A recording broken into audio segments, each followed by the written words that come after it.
जैसा कि last episode में हमने देखा कि तांग शैंग 3 जायंट एंट से लड़ रहा था और उसने अपनी ब्लू सिल्वर प्लांट से उनको जकड़ने की कोशिश की है, लेकिन उल्टा जायंट्स ने ही तांग शैंग को जकड़ लिया है और तांग शैंग इनकी कैद से नहीं छूट पा रहा है। ये देखकर तांग शैंग हैरान है क्योंकि उसका ट्राइडेंट 900 केजी का है और प्लस उसकी स्ट्रेंथ भी है जिसको इन्होंने जकड़ रखा है। इनको पता चल गया है कि मैं ब्लू सिल्वर एम्परर हूँ, फिर भी ये मुझसे नहीं डरे हैं। इन जायंट एंट्स की इंटेलिजेंस ह्यूमन के बराबर है और ये तांग शैंग को अब 3 डायरेक्शन से खींच लेती है। तांग शैंग को काफी दर्द होने लगता है, लेकिन फिर ज्यादा फोर्स की वजह से ब्लू सिल्वर प्लांट टूट जाती है और तांग शैंग आजाद हो जाता है। तांग शैंग फिर तुरंत जायंट एंट्स के ऊपर जाकर giant deep left hand spirit bone technique की ग्रेविटी क्रैश को यूज करता है और बहुत बड़ा पत्थर जायंट्स के ऊपर लाकर पत्थर को ग्रेविटी क्रैश के नीचे लाकर उन पर देकर मारता है। वो साथ ही साथ पत्थर पर अपना भी फोर्स लगाता है जिससे जायंट एंट्स दब जाती हैं और इस जायंट एंट्स को भी काफी दर्द होता है, लेकिन वो कैसे न कैसे करके वापस खड़ी हो जाती हैं। तांग शैंग हवा में है इसलिए वो तांग शैंग के ऊपर पत्थर फेंकने लगती है।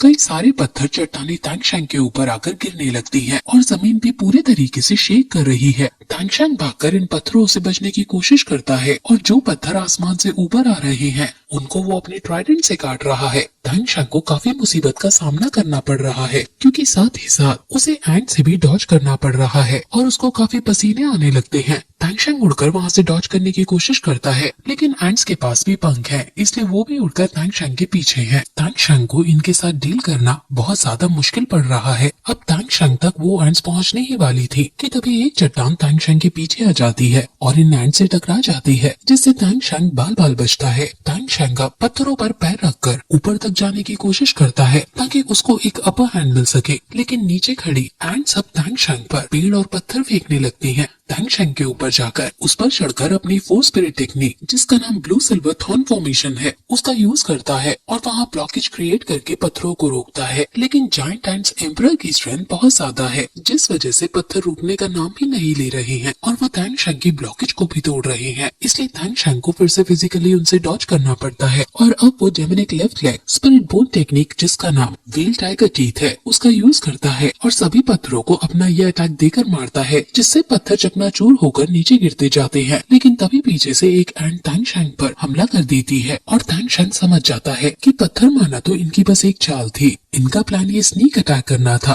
तांग शैंग अपने डिफेंस को यूज करके पीछे से बचता है और आगे से जब 2 एंट्स उस पर हमला करती हैं तो वो नीचे झुककर उनसे डॉज करता है और तांग शैंग फिर उन पर हमला करता है और उनको दूर फेंक देता है। तांग शैंग अपनी 8 लेग स्पिरिट बोन टेक्निक का यूज करके उन्हें मार रहा है जो उसने अभी अभी प्राप्त की है और वो वहाँ पर उन्हें जोर जोर से घुमाकर उन्हें घायल कर देता है। अब वो एंट्स नीचे घायल होकर गिर जाती हैं और तांग शैंग सकर गोल्ड थ्रेड का यूज करके उनकी बॉडीज में अपनी तार फेंक देता है जो उनको पूरी तरह से जकड़ लेती हैं और तांग शैंग अब उनकी पार को सक करने लगता है जिससे एंट्स बहुत ज्यादा कमजोर होने लगती हैं। जब से सकर गोल्ड थ्रेड में चेंजेस आए हैं ये बहुत ज्यादा शक्तिशाली हो गए हैं। तांग शैंग ने अभी अभी फाइट की है जिस वजह से उसकी सोल पार काफी ज्यादा ड्रेन हो गई है, इसलिए तांग शैंग उनकी एनर्जी को एब्जॉर्ब करने का डिसाइड करने लगता है। उसको काफी ज्यादा एनर्जी मिल रही है और तारों की वजह से कैरी जो एनर्जी हो रही है वो बिल्कुल भी रिड्यूस नहीं हो रही है। अगर तांग शैंग अपनी इस गोल्डन थ्रेड को पूरी तरह से विकसित कर ले तो तांग शैंग और ज्यादा पावर को सक करने में कामयाब हो पाएगा। सकर गोल्ड थ्रेड्स और the 8 leg spirit bone human face spider से आई है, यानी ये नेचुरली इंसेक्ट टाइप बीस्ट के लिए कमजोरी है, इसलिए तांग शैंग को अपर हैंड मिल गया है। तांग शैंग अब नीचे उतरता है और सोचता है कि ये स्पिरिट बीस्ट काफी ज्यादा शक्तिशाली है और उनकी स्ट्रेंथ मेरे हाउतियान हैमर के स्पिरिट रिंग्स के लिए सफिशिएंट है। वो अब आगे बढ़ता है और उसके सामने 3 स्पिरिट रिंग्स आती हैं। तांग शैंग किसी एक की स्पिरिट रिंग एब्सॉर्ब करने की कोशिश करता है लेकिन नहीं कर पाता। उसको या तो तीनों स्पिरिट रिंग्स लेनी होंगी या फिर एक भी नहीं। अगर वो एक भी नहीं लेता तो उसे कोई और स्पिरिट बीस्ट ढूंढना होगा जिसमें उसका बहुत ज्यादा टाइम चला जाएगा